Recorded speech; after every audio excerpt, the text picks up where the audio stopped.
Friends మనం ఈరోజు జావాలో interface గురించి క్లియర్గా తెలుసుకుందాం. సో అసలు ఇంటర్ఫేస్ అంటే ఏంది? సో నార్మల్గా ఇంటర్ఫేస్ అంటే it is a set of methods but does not have implementation. అంటే కొన్ని మెథడ్స్ ఉంటాయి ఇంటర్ఫేస్లో, బట్ ఆ మెథడ్స్కి ఇంప్లిమెంటేషన్ అనేది ఉండదు. సో ఒకసారి చూద్దాం. నార్మల్గా ఇప్పుడు నేను ఒక మెథడ్ రాస్తున్నాను, పబ్లిక్ వాయిడ్ సాయి. సో ఇప్పుడు దీనికి ఇంప్లిమెంటేషన్ అనేది లేదు, జస్ట్ మెథడ్ అనేది ఉంది కానీ బట్ ఇంప్లిమెంటేషన్ లేదు. సో ఇలాంటి మెథడ్స్ ఇన్కంప్లీట్ మెథడ్స్ ఇంటర్ఫేస్లో ఉంటాయన్నమాట. అండ్ ఇంకోటి ఏంటంటే whatever we declare in the interface that by default these are static and final. అంటే మనం ఏదైనా స్ట్రింగ్ని డిక్లేర్ చేస్తే అది స్టాటిక్ అండ్ ఫైనల్. మనం ఏం డిక్లేర్ చేసినా స్టాటిక్ అండ్ ఫైనల్ అంటే దాని వాల్యూ మనం చేంజ్ చేయలేము, అది కాన్స్టెంట్గా ఉంటుందన్నమాట. సో నార్మల్గా ఇప్పుడు ఒకసారి దేనికి యూజ్ చేస్తామా అనే ఇంటర్ఫేస్ అంటే, సో మనం ఏదైనా ప్రాజెక్ట్ చేసేటప్పుడు దాంట్లో కాన్స్టెంట్ అంటే త్రూ అవుట్ ద ప్రాజెక్ట్ కొన్ని కాన్స్టెంట్స్ ఉంటాయి. అంటే path of the excel sheet and property file path. So ఇవన్నీ మనం ఈ ఇంటర్ఫేస్లో స్టోర్ చేసుకుంటాం. సో ఒకసారి చూద్దాం. సో ముందుగా నేను ఏం చేస్తున్నానంటే ఈ ఫ్రేమ్వర్క్ ఫోల్డర్లో ఒక ఫోల్డర్ని క్రియేట్ చేస్తున్నాను.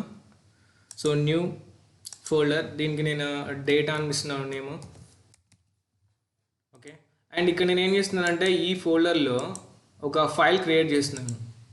సో ఆ ఫైల్ని ప్రాపర్టీ ఫైల్ అందాం నేను.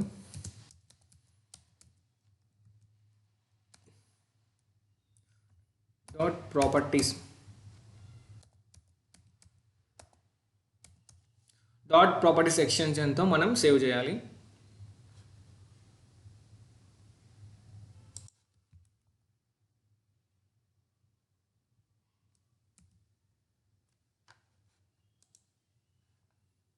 సో చూసారు కదా, ఇప్పుడు ఈ ప్రాపర్టీ ఫైల్ అనేది క్రియేట్ అయిపోయింది.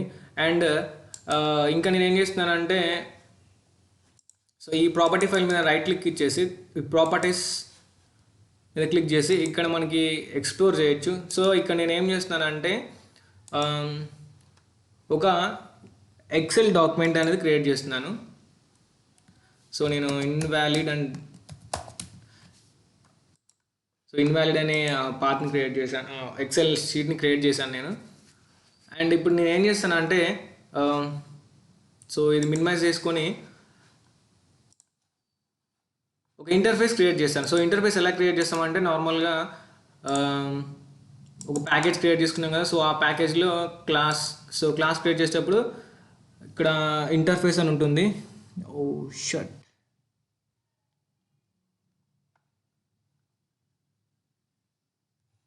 So abstract package product abstract final public inheritance. So ఖచ్చితంగా ఉంటుంది, చూద్దాం ఒకసారి ఎక్కడ ఉంటుందో. సో చూసారు కదా, ఇక్కడ ఉంటుంది అనమాట. ఈ జనరిక్ ప్యాకేజ్ క్లిక్ చేశాక మనకి ఇక్కడ న్యూ ఆప్షన్లోకి వెళ్తే ఇంటర్ఫేస్ అని ఉంటుంది. సో ఇంటర్ఫేస్ మీద క్లిక్ చేసేసి మనం ఇంటర్ఫేస్కి నేమ్ ఇవ్వాలి. సో నేను ఆటో కాన్స్టెంట్ అని నేమ్ ఇచ్చాను. సో ఇప్పుడు మనం ఏం చేయాలంటే path of the excel sheet. So excel sheet యొక్క పాత్ని మనం ఒక స్ట్రింగ్ వాల్యూలో స్టోర్ చేయాలి. సో అది ఎట్లా స్టోర్ చేయాలో ఇప్పుడు చూద్దాం. సో ఇప్పుడు నేను ఏం చేస్తున్నానంటే ఇక్కడ స్ట్రింగ్ అని ఒక వేరియబుల్, ఎక్సెల్ పాత్ అని ఒక వేరియబుల్ తీసుకున్నాను. XL path. ఓకే, సో దీంట్లో నేను డబుల్ కోట్స్లో ఈ ఎక్సెల్ షీట్ ఉంటుంది కదా. సో ఈ డేటా ఫోల్డర్లో ఎక్సెల్ షీట్ ఉంటుంది. సో ఈ ఎక్సెల్ షీట్ యొక్క పాత్ని నేను కాపీ చేసినాను. సో దీనిలో ప్రాపర్టీస్లోకి వెళ్ళి ఇక్కడ దీన్ని ఎక్స్ప్లోర్ చేసి, అండ్ ఇప్పుడు దీంట్లో రైట్ క్లిక్ ఇచ్చేసి ప్రాపర్టీస్లోకి వెళ్ళి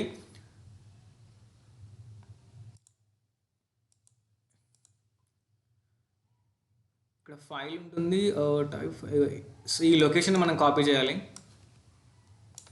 సో Ctrl+C. ఓకే, అండ్ ఈ డబుల్ కోట్స్లో మనం పేస్ట్ చేయాలి అండ్ ఇక్కడ సెమీకోలన్తో ఎండ్ చేయాలి. సో ఇప్పుడు నేను దీన్ని ఇదేంటిది, ఇది స్ట్రింగ్ టైప్ కాబట్టి నేను స్ట్రింగ్ అని టైప్ చేస్తున్నా.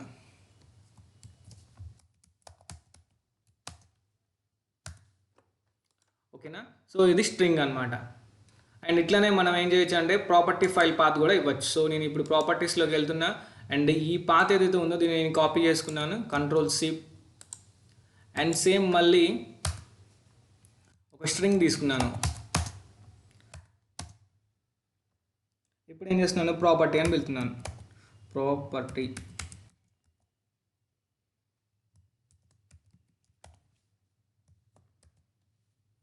సో దీన్ని డబుల్ కోట్స్లో పెట్టేసి సెమీకోలన్తో ఎండ్ చేస్తున్నాను. ఓకే, ఇప్పుడు ఈ ఇంటర్ఫేస్లో మనకి ఏమున్నాయంటే path of the excel sheet and property file path. So ఈ రెండు throughout the project constant కాబట్టి మనం ఇంటర్ఫేస్లో డిక్లేర్ చేసుకుంటాం. సో ఇప్పుడు నేను ఏం చేస్తున్నానంటే, అండ్ అగైన్ నేను ఒక ప్యాకేజ్, ఒక క్లాస్ క్రియేట్ చేశాను. ఈ జనరిక్ ప్యాకేజ్లో ఒక క్లాస్ క్రియేట్ చేశాను. ఆ క్లాస్ ఏంటంటే file library.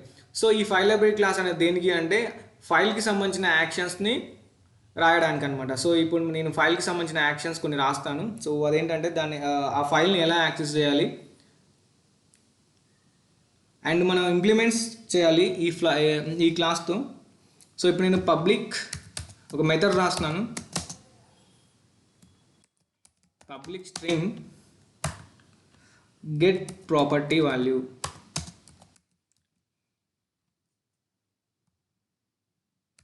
Get property key value, and అది స్ట్రింగ్ టైప్ కాబట్టి I want to get the return type as a string, so that's why I'm using string and key. Okay, and next ఇప్పుడు నేను ఏం చేస్తానంటే ఒక మెథడ్ని create చేస్తున్నాను, file input స్ట్రీమ్ని.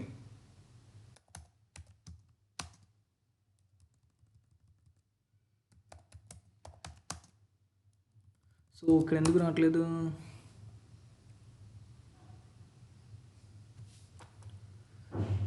Public string get property key value. Okay, so ఇక్కడ మెథడ్కి మనం ఓకే. సో ఇప్పుడు మనం ఏం చేయాలి, కర్సర్ ఇక్కడ పెడదాం. సో ఇక్కడ ఏం చూపిస్తుంది మనకి, ఓకే అట్లానే ఉండనియండి దాన్ని. అండ్ ఇప్పుడు నేనేం చేస్తానంటే ఫైల్ ఇన్పుట్ స్ట్రీమ్ రాస్తున్నా, file input stream read property value. So read property value equal to new of file input stream. So file input stream కదా, సో ఇక్కడ నేను ఈ ఫైల్ ఇన్పుట్ స్ట్రీమ్లో ఈ పాత్ అనేది ఇవ్వాలి, ఈ ఫైల్ పాత్ అనేది ఇవ్వాలి. సో ఇప్పుడు దీన్ని ఎలా ఇవ్వాలి అంటే ముందు మనం ఇంప్లిమెంట్స్ చేయాలి.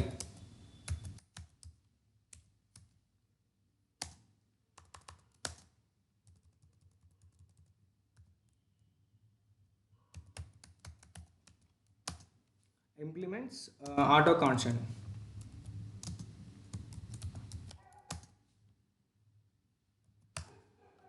సో ఇప్పుడు ఏమవుతుందంటే ఇక్కడ ఉన్న ఎక్సెల్ ప్రాపర్టీ ఫైల్ పాత్ ఉంది కదా, సో దీన్ని మనం కాపీ చేసుకొని ఇక్కడ ఇవ్వచ్చు ఫైల్ లైబ్రరీలో.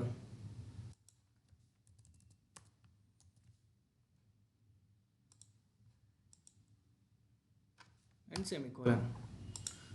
ఇప్పుడు త్రోస్ డిక్లరేషన్ ఒకటి యాడ్ రిటర్న్ స్టేట్మెంట్ ఉంటుంది. సో రిటర్న్ స్టేట్మెంట్ మనం యాడ్ చేసాం కీ అని, అండ్ ఇక్కడ add throws declaration. So file not found exception అనమాట. సో ఇప్పుడు మనకి ఏంటంటే ఇంప్లిమెంట్ చేసాం కాబట్టి ఈ ప్రాపర్టీ ఫైల్ పాత్ మనం ఇక్కడ డైరెక్ట్గా ఇచ్చేసాం. సో లేదంటే ఇంప్లిమెంట్స్ లేకపోతే డైరెక్ట్గా మనం పాత్ ఇవ్వాల్సి వచ్చేది. ఫర్ ఎగ్జాంపుల్ నేను ఈ ఇంప్లిమెంట్స్ అనేది తీసేసాను. సో ఇప్పుడు ఇక్కడ ఎర్రర్ చూపిస్తుంది,